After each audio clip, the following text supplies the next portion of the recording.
नमस्कार दोस्तों। आज हम उत्पत्ति की किताब से आपके लिए संदेश लाए हैं। आज हम देखेंगे शैतान कौन है, वह कहां से आया है और वो कैसा है। वो इस तरह से काम क्यों करता है, आखिर उसका लक्ष्य क्या है। उत्पत्ति की किताब अध्याय 3 वचन 1 से 7 में हम देखते हैं, परमेश्वर ने जो कहा उसके बारे में उसने भ्रम फैलाया।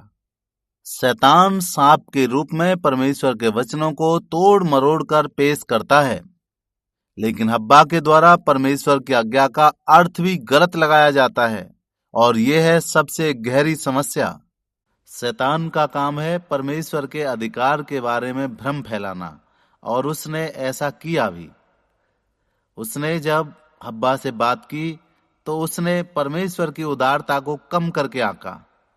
हव्वा ने परमेश्वर की उदारता को सख्ती से दिखाया। उसने कहा कि छूने की भी मना है। शैतान ने उसके परिणामों को भी कम करके आंका और कहा कि तुम निश्चित रूप से नहीं मरोगे। परमेश्वर के सत्य के बारे में भ्रम फैलाना शैतान का मुख्य काम है। शैतान मृत्यु के बारे में चेतावनी का खंडन करता है और सच्चाई को नकार देता है। चूंकि हव्वा ने अपने मन में परमेश्वर की सच्चाई को पहले ही बदल दिया था, इसलिए अब वो धोखे खाने के लिए अधिक संवेदनशील बन गई थी। परमेश्वर के अधिकार के बारे में जो भ्रम था, वो सर्प ने उसका लाभ उठाया और उस बात को लेकर हव्वा को बहकाया। शैतान का तर्क था, तुम ईश्वर के समान हो जाओगे। ये अंतिम विद्रोह ईश्वर के हमारे ऊपर शासन करने के अधिकार को अस्वीकार करता है। ईश्वर की भलाई के बारे में अनिश्चितता फैलाता है। ईश्वर के वचन को गलत तरीके से याद रखना, अपनी इच्छाओं के अनुरूप ईश्वर की आज्ञाओं को मानना, ये सारी बातें इंसान के लिए सबसे ज्यादा पतित होने का कारण बनी। पाप का एहसास न होना, खुद छिप जाना, ईश्वर के प्रति नाराजगी, हम बहुत सी चीजों को देखते हैं।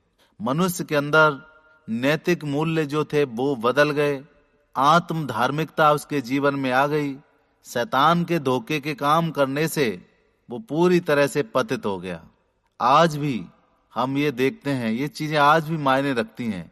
चर्च और दुनिया में ये चीजें मौजूद हैं। लोग विश्वास से दूर चले जाते हैं क्योंकि उन्होंने कभी वास्तविक ईश्वर को नहीं जाना। कई लोग शर्मिंदगी महसूस करते हैं क्योंकि वे खुद पाप को संभालने की कोशिश में लगे रहते हैं।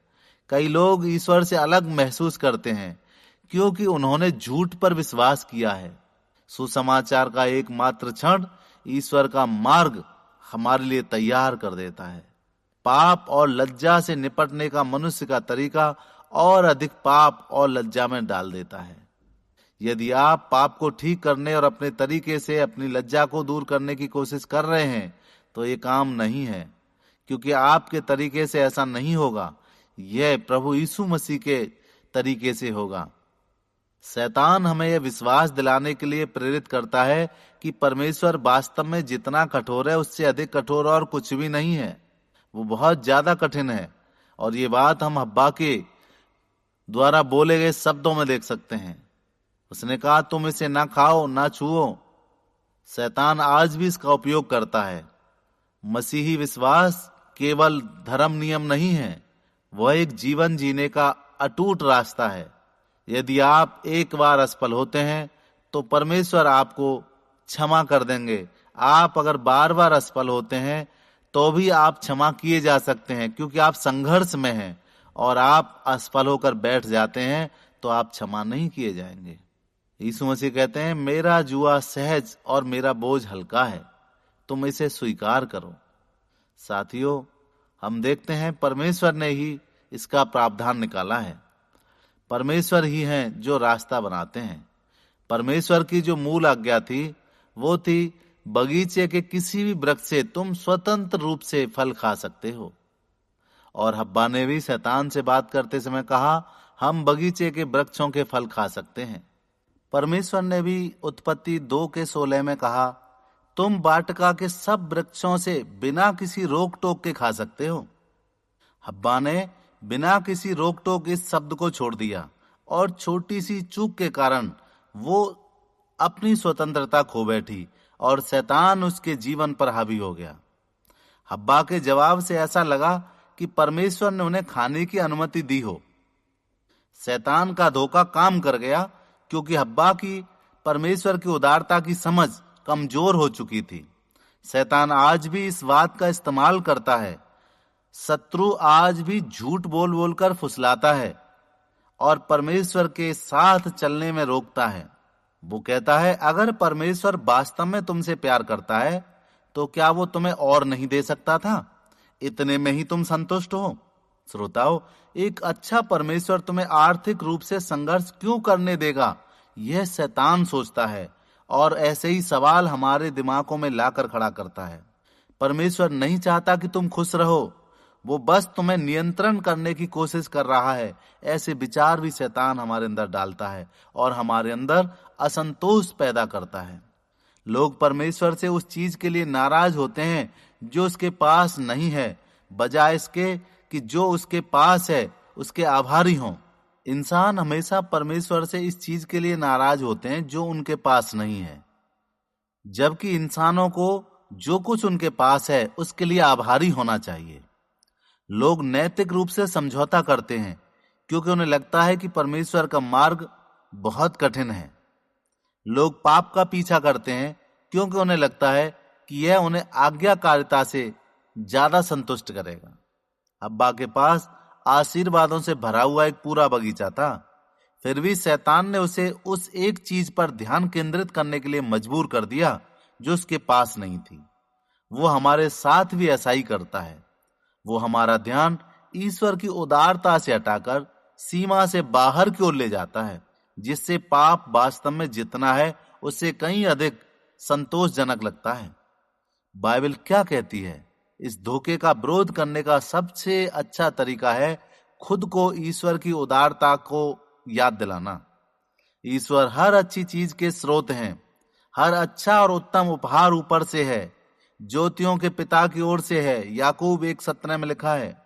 आपके जीवन में हर अच्छी चीज, आपका स्वास्थ्य, आपके रिश्ते, ये सब ईश्वर से आते हैं।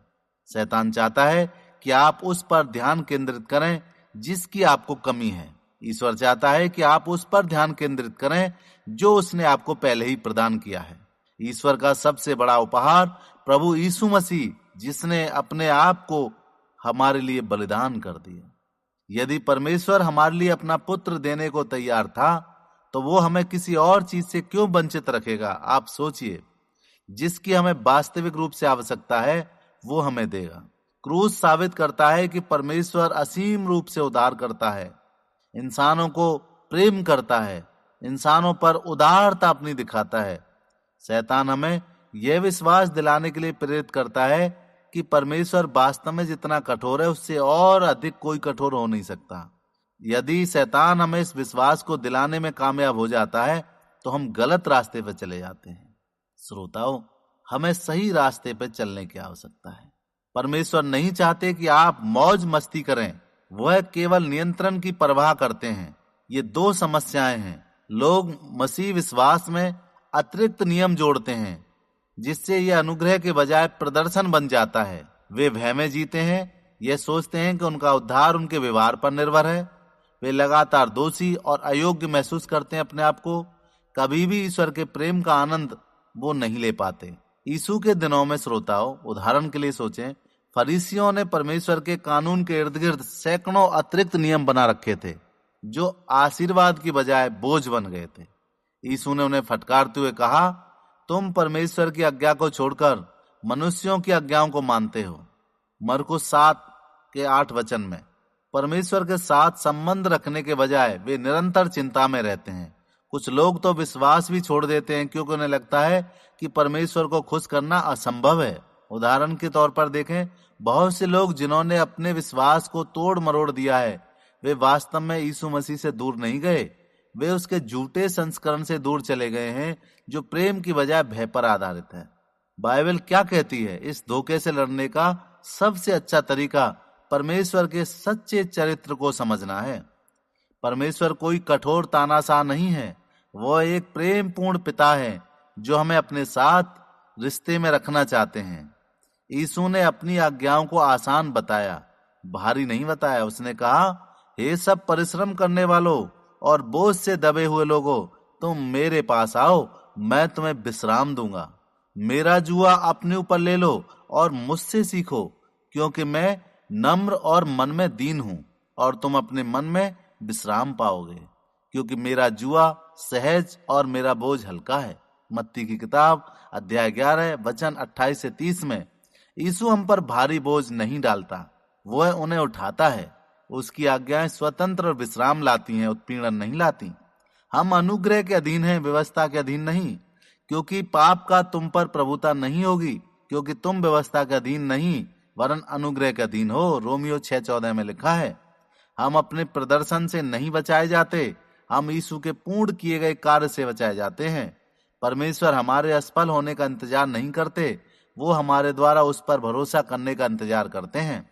शैतान हमें विश्वास दिलाने के लिए प्रेरित करता है कि पाप वास्तव में जितना गंभीर है उससे कम गंभीर है। अगर शैतान हमें विश्वास नहीं दिलाता कि परमेश्वर बहुत सख्त है, तो हमें विपरीत दिशा में धकेल देगा। पाप को हानि रहित, न्यायोचित, यहाँ तक कि लाभदायक भी बना देगा। बगीचे में ठीक यही हुआ। हब्बा के जीवन को देखो। हब्बा ने शैतान की बातों पर ध्यान लगाया और शैतान ने कहा कि तुम निश्चय न मरोगे, और उसने उस फल को खा लिया। साथियों, पाप हमेशा मृत्यु को ले जाता है, क्योंकि पाप की मजदूरी मृत्यु है, परंतु परमेश्वर का वरदान मसीह यीशु में अनंत जीवन है। पाप केवल एक बुरी आदत नहीं, यह आध्यात्मिक मृत्यु है। चाहे पाप कितना भी छोटा या सामाजिक रूप से अस्वीकार क्यों ना लगे, यह हमें परमेश्वर से अलग कर देता है। हम जो बोते हैं वही काटते हैं। धोखा न खाओ, परमेश्वर का मजाक नहीं उड़ाया जा सकता। मनुष्य जो बोता है वही काटता है। गलातियों 6:7 में लिखा है। हम पाप के परिणामों को अनदेखा या नकार नहीं सकते। दुनिया कहती है जैसा चाहो वैसा जियो। बाइबल कहती है तुम्हारे चुनाव अनंत प्रभाव डालते हैं। परमेश्वर की उदारता को हम महसूस करें, उसके आनंद को हम महसूस करें। परमेश्वर की उदारता हमारे जीवन को आशीषों से भरपूर करती है।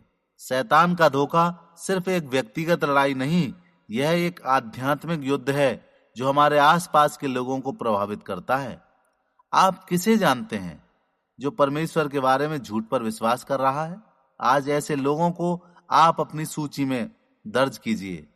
कौन पाप और लज्जा के बोझ तले संघर्ष कर रहा है? किसे याद दिलाने की जरूरत है कि यीशु ही आजादी का एक रास्ता है। आइए हम उनके लिए खड़े हो जाएं, प्रार्थना करें। धोखे से जूझ रहे किसी भी व्यक्ति का नाम लिखें। शायद वो परमेश्वर से भाग रहे हों, शायद वे अपराध बोध और बदनामी में फंसे हों, शायद वे अभी तक यीशु मसीह से नहीं मिल पाए हों, उसका नाम नहीं जानते हों। उन नामों को परमेश्वर के वेदी पर लाएं और उनके लिए प्रार्थना करें। परमेश्वर से प्रार्थना करें कि वो सत्य, अनुग्रह और उद्धार के लिए उनकी आंखें खोले। उनके लिए सत्य जानने के लिए प्रार्थना करें। उनके जीवन में सच्चाई बोलने के लिए साहस आए, इस बात के लिए प्रार्थना करें। उनके दिल को नरम करने के लिए परमेश्वर की आत्मा उनके जीवन में काम करे, इस बात के लिए प्रार्थना करें। शैतान से धोखे न खाएं, इसलिए प्रार्थना करें। साथियों, आइए हमें प्रार्थना करने की आवश्यकता है कि सत्य के द्वारा लोग स्वतंत्र हो जाएं और शैतान के बहकावे में ना आए, क्योंकि शैतान नाश करता है और परमेश्वर उद्धार करता है। परमेश्वर पे विश्वास रखें।